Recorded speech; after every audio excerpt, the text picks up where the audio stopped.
Hello class 11th students. आज आपका एक चैप्टर है जिसको स्टार्ट करना है, that is accounting procedures, rules of debit and credit. 11th class का ये सबसे कीमती चैप्टर है क्योंकि इसके जो कंसेप्ट हैं वो हमें लाइफ लॉन्ग काम आएंगे। क्योंकि जो 11th क्लास या अकाउंटिंग का जो बेसिस बनता है वो जर्नल एंट्रीज से बनता है, और जर्नल एंट्रीज़ के लिए हमें जानना ज़रूरी होगा कि हमारे डेबिट एंड क्रेडिट के रूल्स क्या होंगे। सो स्टूडेंट्स, चलो जानते हैं थोड़ा सा कि डेबिट क्रेडिट क्या होंगे। और मैंने पहले नोट्स भेज दिए थे आप लोगों को, मैं उम्मीद है कि आप लोगों ने उनको नोट डाउन कर लिया होगा। अब ज़रा इनके बारे में जान लेते हैं। सबसे पहले बेटा, इसमें जो टर्म है कि अकाउंट क्या होगा, तो हमें सबसे पहले जानना है कि किस चीज़ को अकाउंट कहा जाएगा। व्हाट इज़ अकाउंट, किसको अकाउंट कहा जाए। तो अकाउंट क्या है basically? Account is a record of all business transactions related to a particular person or head या item।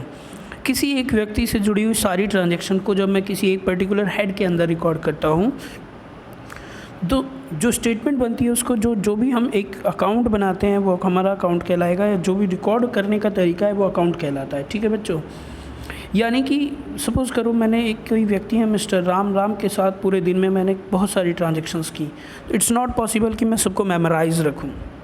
तो मैं क्या करता हूँ, उससे जो भी लेन देन हुआ उसका मैं एक रिकॉर्ड बना लेता हूँ कि राम को इतना बेचा या उससे इतना ख़रीदा, इतना उधार, इतना नगद। तो वो जो सारी ट्रांजैक्शन मैं एक हेड के अंदर मेंटेन करता हूँ, उस हेड को अकाउंट कहा जाता है। तो बेसिकली हमने क्या पढ़ा, अकाउंट क्या है? It is a record of all business transaction related to a particular person और आइटम। ठीक है। ये सिर्फ अकाउंट ऐसा नहीं है कि सिर्फ अमाउंट को रिकॉर्ड करेगा, ये डायरेक्शन और उनका इफ़ेक्ट भी, कि उसकी वजह से हमारे बिज़नेस पे क्या इम्पैक्ट आएगा, उनका डायरेक्शन क्या है, कि वो डेबिट या क्रेडिट कहाँ जाएंगे, वो रिकॉर्ड करता है। ठीक है। किसी भी अकाउंट के दो पार्ट होंगे। जो उसका लेफ़्ट हैंड पार्ट होता है उसको डेबिट साइड कहा जाता है, और जो राइट हैंड पार्ट होगा इसे क्या कहा जाएगा? क्रेडिट कहा जाएगा। जैसे कि आप देख सकते हैं, मैंने क्या कहा कि सपोज़ करो राम से जुड़ी हुई जितनी भी ट्रांजैक्शन है तो मुझे इधर लिखनी है, या सपोज़ करो मुझे कैश से जुड़ी हुई ट्रांजैक्शन लिखनी है, तो कैश से जुड़ी हुई जितनी भी ट्रांजैक्शन होंगी, तो अगर मेरे पास कैश आएगा तो मैं सारा इधर लिख दूंगा, जिस रीज़न से आया, कि सेल की वजह से आया या किसी डेटर से रिसीव हुआ, तो जो भी पॉइंट्स हैं वो इधर लिख दिए जाएंगे। तो किसी भी अकाउंट की दो सिमिलर साइड्स होती हैं। जो लेफ्ट हैंड पार्ट है उसको हम डेबिट साइड कहते हैं, DR मतलब डेबिट। ठीक है। तो ये हमारी क्या होगी? डेबिट साइड होगी। और जो हमारा राइट हैंड पार्ट है उसको हम क्या बोलते हैं? क्रेडिट साइड बोलते हैं। ठीक है। पहला कॉलम डेट का होगा, जिस डेट पर ट्रांजैक्शन हुई वो डेट हमें रिकॉर्ड करनी होती है। उसके बाद क्या विवरण था, जनरल फोलियो और अमाउंट का कॉलम दोनों तरफ सेम होगा। आई होप आपको समझ में आ गया होगा। तो this is a format of account. चलिए बात करते हैं कि डेबिट क्रेडिट क्या है, किन चीज़ों को डेबिट क्रेडिट कहा जाएगा। तो बेटा जो डेबिट है ये एब्रीविएशन है, मतलब जो हमने शॉर्ट फॉर्म बनाया है DR वो डेबिट का बनाया है, और CR किसका बनाया है? क्रेडिट का। ठीक है बच्चों। So debit is come from DR comes from debit and CR comes from credit. ठीक है। अभी मैंने आपको पहले ही बताया था, जो लेफ्ट हैंड साइड पार्ट होगा किसी भी अकाउंट का उसको डेबिट साइड कहा जाएगा, और जो राइट हैंड साइड होगी उसको क्या कहा जाएगा? क्रेडिट कहा जाएगा। ठीक है। ये जो अकाउंट होता है, ये जो डेबिट क्रेडिट होते हैं, ये रिप्रेजेंट करते हैं कि इंक्रीमेंट हुआ या डिक्रीज़ हुआ किसी पर्टिकुलर अकाउंट के अंदर, और उस नेचर ऑफ अकाउंट के ऊपर ये डिपेंड करता है कि इंक्रीज़ किधर लिखा जाएगा या डिक्रीज किधर लिखा जाएगा। ये चीज़ हम अभी आगे की नेक्स्ट वीडियो में या नेक्स्ट क्लास में डिस्कस करेंगे। ठीक है। चलिए अब बात करते हैं सबसे इम्पोर्टेंट फैक्टर, बेटा ये लाइफ लॉन्ग आपको याद रखना है, that is rules of debit credit. Debit credit को समझने से पहले ये आपको एक बार फिर से मैं पुरानी चीज़ याद दिला दूँ कि there are 2 systems of accounting. तो जब हमने पढ़ा था सिस्टम ऑफ अकाउंटिंग, तो सिस्टम 2 हुआ करते थे अगर आपको याद हो। तो एक था सिंगल एंट्री सिस्टम और दूसरा था डबल एंट्री सिस्टम। तो बेटा जो सिंगल एंट्री सिस्टम था उसके अंदर हम ट्रांजैक्शंस के कंप्लीट रिकॉर्ड मेंटेन नहीं करते थे, either we record debit side और वी रिकॉर्ड क्रेडिट साइड। वहाँ इन्फॉर्मेशन कैसी थी, इनकम्प्लीट थी, ठीक है। बट अगर मैं बात करूँ डबल एंट्री सिस्टम में तो इसको कंप्लीट रिकॉर्ड ऑफ अकाउंटेंसी कहा जाता है, यानी यहाँ हम उसके डेबिट एस्पेक्ट को भी रिकॉर्ड करेंगे और क्रेडिट एस्पेक्ट को भी, यानी हर ट्रांजैक्शन जो दो इम्पैक्ट डालती है उन दोनों इम्पैक्ट्स को हम यहाँ प्रॉपर्ली रिकॉर्ड करेंगे, ठीक है। तो अब जानते हैं, एज पर double entry system accounting every transaction has two aspect. जैसे कि मैंने अभी आपको बताया कि डबल एंट्री सिस्टम के अकॉर्डिंग हर ट्रांजैक्शन के दो एस्पेक्ट होते हैं, एक डेबिट और एक क्रेडिट, ठीक है। One of them is receiving our income aspect known as debit and the other is giving the outgoing aspect is known as credit। तो एक डेबिट होगा और एक क्रेडिट होगा। Based on these two aspects under double entry system of accounting, the rules of debit credit are framed। तो क्योंकि यही accounting system है हमारा डबल एंट्री सिस्टम, और इसी के बेसिस पे हमने अपने अकाउंटिंग के रूल्स को फ्रेम किया है, ठीक है, ताकि हम ये डिसाइड कर पाएँ, we can decide easily when the account is to be debited और when the account is to be credited, ताकि हमें करेक्ट उसका इम्पैक्ट और ट्रीटमेंट पता चल सके किसी भी पर्टिकुलर लेन देन का, कि क्या जो लेन देन हुआ उसको हमने सही अकाउंट के सही साइड में रखा या नहीं रखा, डेबिट में ही रखना था या क्रेडिट में रखना था। तो these all the decisions which we have to take and these decisions can be purely taken on the basis of rules of debit and credit. याद रखिएगा, रूल्स ऑफ डेबिट क्रेडिट को गोल्डन रूल्स ऑफ अकाउंटिंग कहा गया है। क्यों कहा गया? क्योंकि अगर आपके ये रूल्स क्लियर नहीं हैं तो आप अकाउंटिंग को सही से नहीं परफॉर्म कर सकते। आप हो सकता है कि किसी गलत कॉलम में क्रेडिट कर दो किसी ट्रांजैक्शन को जो डेबिट होनी चाहिए थी, इसीलिए आपको इनको बहुत अच्छे से समझना होगा। That is golden rules of accounting. Okay students, चलिए आगे बढ़ते हैं।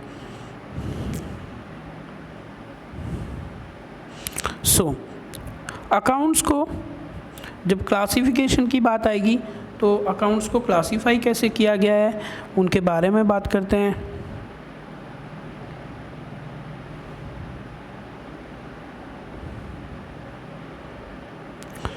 बेटा दो अप्रोचेस हैं जिन्होंने हमारे रूल्स को डिसाइड किया है, एक ट्रेडिशनल यानी परंपरागत और एक मॉडर्न अप्रोच, जिन्होंने अपने अपने डेबिट क्रेडिट के जिन्होंने रूल्स को डिफाइन किया। पहले हम बात करते हैं ट्रेडिशनल अप्रोच की। ट्रेडिशनल मतलब परंपरागत, जो पहले से ही चलता आ रहा है। ट्रेडिशनल अप्रोच कहता है कि अकाउंट्स दो तरह के होते हैं, यानी accounts are of two type, that is personal account और इम्पर्सनल अकाउंट। ठीक है students, personal accounts and impersonal. Personal का मतलब होता है बेटा व्यक्तिगत खाते, मतलब related to persons, related to persons, किसी भी व्यक्ति से जुड़ा होगा। जैसे सर जैसे आपने बोला राम हो गया, सर श्याम हो गया, तो ये क्या है, किसी व्यक्ति के नाम है, तो ये किसके कैटेगरी में आ गया, पर्सनल अकाउंट। दूसरा होता है इम्पर्सनल, जो पर्सन्स नहीं है, यानी जो अकाउंट्स पर्सन्स के नहीं हैं, उसमें पर्सन नहीं होगा, हो सकता है उसमें कोई एसेट आ जाए, कोई एक्सपेंस आ जाए, कोई लायबिलिटी आ जाए, बट ये पर्सन रिलेटेड नहीं होंगे। तो कैटेगरी ट्रेडिशनल ने कितने में डाला, दो category, that is personal and impersonal. Further more personal accounts को इन्होंने कैटेगराइज किया गया तीन चीज़ों में। पहला नेचुरल पर्सन, आर्टिफिशियल और रिप्रेजेंटेटिव, और इम्पर्सनल को डिफाइन किया गया दो कैटेगरीज में, that is real accounts and nominal accounts. ठीक है स्टूडेंट्स, चलिए अब जानते हैं कि जो पर्सनल अकाउंट्स हैं उनकी तीन कैटेगरीज क्या हैं। पहले तो पर्सनल अकाउंट्स का मतलब क्या, कि those accounts which are relate to persons और इंडिविजुअल्स, फर्म्स, कंपनीज। देखो फर्म भी कोई पर्सन हो सकती है, बट वो आर्टिफिशियल पर्सन होगी, कंपनी भी आर्टिफिशियल होगी। तो कहने का मतलब क्या है कि किसी व्यक्तिगत खातों की जब पैसे बात की जाएगी तो पर्सन्स को तीन कैटेगरी में डिवाइड किया गया।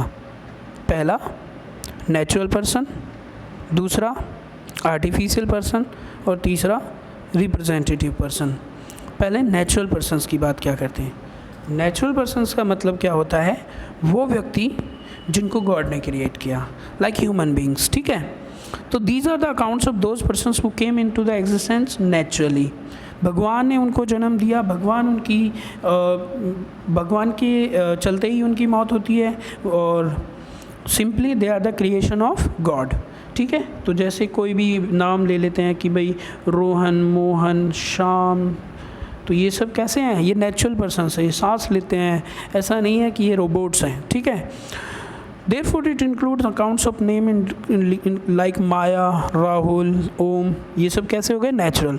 अब आर्टिफिशियल पर्सन्स की बात करते हैं। आर्टिफिशियल पर्सन्स मतलब जो नकली व्यक्ति है, I mean कि कृत्रिम है, जिसको बनाया गया है, एक व्यक्तिगत तौर पे देखा जाता है, उसको एक व्यक्ति कंसीडर किया जाता है। जैसे कोई कंपनी हो गई, स्कूल हो गई, सोसाइटी हो गई, वो अपने नाम पे डीलिंग्स करते हैं। ठीक है, जैसे आप सपोज़ करो आप स्कूल जाते हैं, तो आपका स्कूल को क्या है? आप स्कूल को फ़ीस पे करते हैं, तो यानी किसी पर्सन को फ़ीस पे कर रहे हैं। स्कूल की टीसी पे आपके जब आप टीसी लेते हैं तो स्कूल स्टैंप लगाता है, that means school is giving you the permission, so that is a artificial person. ठीक है, तीसरा होता है रिप्रेजेंटेटिव पर्सन। रिप्रेजेंटेटिव पर्सनल का मतलब क्या होता है? These are the accounts that represent a certain person और a group persons which include prepaid, outstanding. तो देखो बेटा, जो रिप्रेजेंटेटिव पर्सनल होता है वो रिप्रेजेंट करता है किसी भी इंडिविजुअल पर्सन को या ग्रुप ऑफ पर्सन को।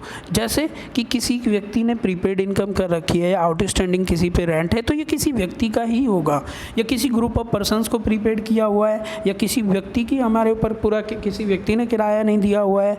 तो बेसिकली ये क्या बता रहा है कि किसी आप ये रिलेट करता है किसको, ये आइडेंटिफाई करने में, या वी कैन से किसको रिप्रेजेंट करता है, किसी नेचुरल पर्सन को या आर्टिफिशियल पर्सन को। तो इसको क्या नाम दिया गया? Representative personal accounts. ठीक है, अब सर सवाल उठता है कि इसका रूल क्या होगा?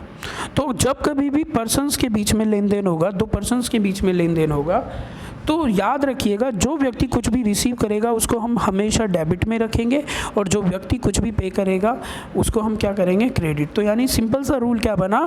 Debit the receiver and credit the given. तो पर्सनल अकाउंटिंग का रूल सर हमें याद हुआ, डेबिट रिसीवर और क्रेडिट गिवर। यानी डेबिट में जो रिसीव करेगा कुछ भी, सपोज करो मनोहर को शाम ने कुछ दिया, तो मनोहर डेबिट होगा, और शाम ने क्योंकि उसको प्रोवाइड किया तो शाम क्या होगा? क्रेडिट। तो debit the receiver and credit the giver. तो ये रूल हो गया किसका? पर्सनल का। चलिए मूविंग ऑन, आई होप आपको समझ में आया होगा। आगे चलते हैं। नेक्स्ट इज, तो पर्सनल अकाउंट को कितनी कैटेगरी में डाले गए? 3, रियल, नेचुरल पर्सनल, आर्टिफिशियल और रिप्रेजेंटेटिव। अब बात करते हैं इम्पर्सनल। इम्पर्सनल अकाउंट्स को 2 कैटेगरी में डाला गया, real accounts and nominal accounts. ठीक है, तो बेसिकली इम्पर्सनल अकाउंट्स क्या? The accounts of other than personal accounts. तो जो अकाउंट्स पर्सनल अकाउंट से अलग होंगे वो इम्पर्सनल होंगे। इसको 2 कैटेगरी में डाला, रियल और नॉमिनल। बेटा जहाँ रियल आ जाए वहाँ एक चीज़ याद रखिएगा, इसका मतलब क्या है कि accounts of all assets are in comes under real. ठीक है, तो account that relate to tangible और इंटेंजेबल। टेंजेबल का मतलब वो एसेट्स जिनको हम देख सकते हैं, और इंटेंजेबल का मतलब क्या होता है? वो एसेट्स जिनको हम देख नहीं सकते, छू नहीं सकते, केवल महसूस कर सकते हैं। तो पर्सनल अकाउंटिंग के अंदर जब बात कर रहा है कि तो रियल इन अकाउंट्स में क्या, जितनी भी एसेट्स हैं आइदर टेंजेबल और इनटेंजेबल, सबके किसके अंदर आता है? रियल। ठीक है, जैसे लैंड बिल्डिंग इंटेंजिबल एसेट्स हो, लैंड बिल्डिंग टेंजेबल, और इंटेंजिबल्स में जैसे आपके पेटेंट्स हो गए, ट्रेडमार्क्स हो गए, कॉपीराइट हो गई, गुडविल हो गई, तो सब किसके अंदर आ जाएगा? इम्पर्सनल। अब इसका रूल क्या कहता है? सर अगर एसेट्स की डीलिंग होती है तो अगर मेरे पास कोई भी एसेट आई तो वो डेबिट होगी, और कोई भी एसेट अगर बिजनेस से बाहर गई तो वो क्या होगी? क्रेडिट होगी। सर शायद नहीं समझे। सर फॉर एग्जांपल सपोज करो मैं कहता हूँ कि परचेज्ड फर्नीचर विद कैश। आपकी एक ट्रांजैक्शन हुई कि आपने एक फर्नीचर ख़रीदा कैश में। कितना कैश था? सर 5000। अब देखो बेटा, 2 ट्रांजैक्शन है, एक तो आप फर्नीचर ख़रीद रहे हैं और दूसरा आपके पास क्या है? कैश। तो दोनों है कैसे? तो और रूल क्या कहता है? सर रूल कहता है डेबिट करो उस एसेट को जो हमारे पास आएगी, और क्रेडिट कर दो किसको? कैश को। तो अगर मुझे अब यहाँ डेबिट करना है तो मैं डेबिट करूँ किसको? सवाल ये उठता है, क्योंकि सर अगर मैं इस ट्रांजैक्शन में देखूँ तो फर्नीचर मेरे पास आ रहा है, तो ये मेरे पास अगर आया तो इसको मुझे डेबिट करना होगा, और क्योंकि ये कैश भी एक एसेट है, फर्नीचर भी एक एसेट है। तो जो एसेट आती है उसको हम क्या करते हैं, डेबिट व्हाट कम्स इन और क्रेडिट व्हाट गोज आउट। तो जो बाहर जाएगा वो क्रेडिट, और जो ट्रांजैक्शन में अंदर आएगी चीज़ एसेट, उसको हम क्या करेंगे, बेसिकली डेबिट कर देंगे। ठीक है बच्चों, तो फर्नीचर को क्या कर दिया जाएगा, डेबिट, क्योंकि वो एसेट आया और कैश हमारे पास से चला गया, तो उस एसेट को हम क्या कर देंगे, बेसिकली क्रेडिट कर देंगे। आई होप आप समझ गए होंगे। ठीक है, थर्ड और लास्ट सर, थर्ड है नॉमिनल अकाउंट्स। नॉमिनल का मतलब क्या होता है, वो अकाउंट्स जो नाम मात्र के अकाउंट हैं। ठीक है, ये रियलिटी में नहीं दिखेंगे आपको। जैसे accounts relate to incomes, expense, gains, losses are nominal in nominal accounts. तो जितने भी इनकम, एक्सपेंस, गेन्स, लॉसेस के जितने भी अकाउंट्स होंगे वो सारे आपके किस कैटेगरी में आ जाते हैं, नॉमिनल में। ठीक है, याद रखिएगा इसका रूल क्या होगा। यहाँ डेबिट किसको करेंगे, तो डेबिट में क्या आता है, जितने भी एक्सपेंस होंगे एंड लॉसेस होंगे वो सब किधर चले जाएंगे, डेबिट में। और क्रेडिट में क्या, जितनी भी इनकम्स और गेन्स होंगे, ठीक है, वो कहाँ जाएंगे, आपके क्रेडिट में। यानी अगर कोई व्यक्ति खर्चा करता है, सैलरी पेड, तो सैलरी डेबिट होगा। रेंट पे किया तो रेंट डेबिट में लिखा जाएगा, या रेंट के डेबिट में लिखा जाएगा। ठीक है, अगर हम अकाउंट बनाते हैं तो रेंट कॉलम के, रेंट अकाउंट के डेबिट में लिखा जाएगा। बात क्लियर है। अगर आपको कुछ इनकम हो गई, जैसे कि सर कमीशन रिसीव, तो कमीशन हमारे लिए क्या है, इनकम। तो इनकम्स कहाँ लिखे जाएंगे, क्रेडिट, तो वो क्रेडिट कॉलम में। अकाउंट इनकम को कहाँ लिखेंगे, क्रेडिट में। बात क्लियर है। चलिए, तो उम्मीद करता हूँ आपको समझ में आया होगा इतना। तो ये थे हमारी ट्रेडिशनल अप्रोच। ठीक है, ठीक है, ट्रेडिशनल अप्रोच हमें समझ में आई, तो उसका रूल मैंने आपको समझा दिया। अब बात करता हूँ मैं आपसे किसकी, sir modern approach. Modern approach क्या कहती है, सर मॉडर्न अप्रोच कहती है कि एसेट्स को, जितने भी हमारे अकाउंट्स हैं, अकाउंट्स को हम 4 कैटेगरी में डिवाइड करते हैं। एसेट्स के अकाउंट यानी संपत्ति के, लायबिलिटी दायित्व या कर्जों के अकाउंट, कैपिटल यानी पूंजी, रेवेन्यू कमाई, और एक्सपेंस खर्च। ठीक है, याद रखिएगा, अगर आप चाहो तो इसका सीधा सीधा याद रख लेना कि जितने भी एसेट, एक्सपेंस और लॉसेस अगर ये बढ़ते हैं, ये इंक्रीज होंगे तो डेबिट, और अगर ये डिक्रीज होंगे तो credit. Is that simple. Sir मैंने क्या कहा, एसेट, एक्सपेंस और लॉसेस अगर ये बढ़े तो डेबिट और घटे तो क्रेडिट।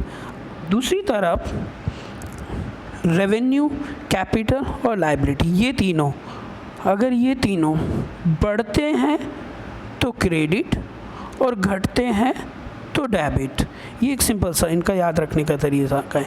यानी एसेट, एक्सपेंस और लॉसेस इंक्रीज होंगे डेबिट, और डिक्रीज होंगे क्रेडिट, और रेवेन्यू, एक्सपेंस और लायबिलिटी अगर ये इंक्रीज होंगे तो क्रेडिट, और डिक्रीज होंगे तो डेबिट साइड रिकॉर्ड किए जाएंगे।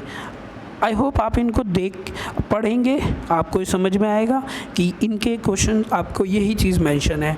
स्टूडेंट्स एक बार सारे नोट्स को एक बार ज़रूर पढ़ लीजिएगा, मैंने नोट्स प्रोवाइड कर दिए हैं। और जो लोग अभी वीडियो नहीं देख पा रहे हैं, जो लोग क्लास नहीं ले रहे हैं, वो लोग भी अपने दोस्तों को बता दीजिए। और जो नोट्स हैं रूल्स ऑफ डेबिट क्रेडिट के, वो आप अपनी कॉपी में नोट डाउन कर लेंगे। और आई होप आपको आज की वीडियो में सब कुछ समझ में आया होगा। समझ आया तो अपने दोस्तों के साथ शेयर भी करें। थैंक यू स्टूडेंट्स, मिलते हैं कल इसके कुछ क्वेश्चंस के साथ।